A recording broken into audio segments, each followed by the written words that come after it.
At just 22 years old, Scott Ian of Anthrax wasn't thinking about heartbreak or troubled pasts when it came time to write music. Instead, his mind was filled with comic books, horror films, and science fiction. That passion became the foundation for one of Anthrax's most iconic songs, a thrash metal classic inspired by a legendary comic book character. In a recent interview, Ian reflected on the early days of the band and how pop culture shaped their writing process. At 22, I didn't have the life experience to write about pain or real emotional trauma, Ian admitted. But I did know comics. I knew sci-fi. I knew horror. That was my world. That world led to the creation of I Am the Law, one of the band's most beloved tracks, based on the comic book anti-hero Judge Dredd. A symbol of justice and brutality, Judge Dredd patrolled the futuristic streets of Mega City 1, serving as judge, jury, and executioner.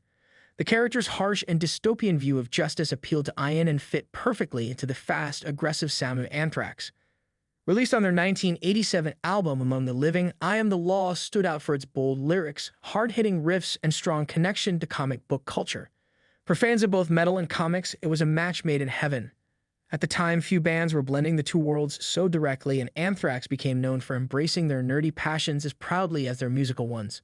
Scott Ian and the band helped pioneer a new direction in metal, one where lyrics didn't have to be about love, loss, or rebellion in the traditional sense. Instead, they could reflect pop culture obsessions, imagination, and fantasy.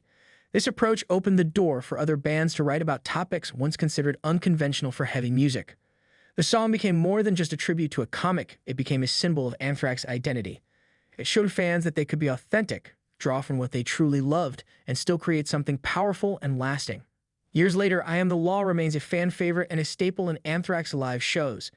It reminds audiences that inspiration can come from anywhere, even the pages of a gritty, futuristic comic book. For Scott Ian, that early passion helped shape not just a song, but a legacy in the world of thrash metal.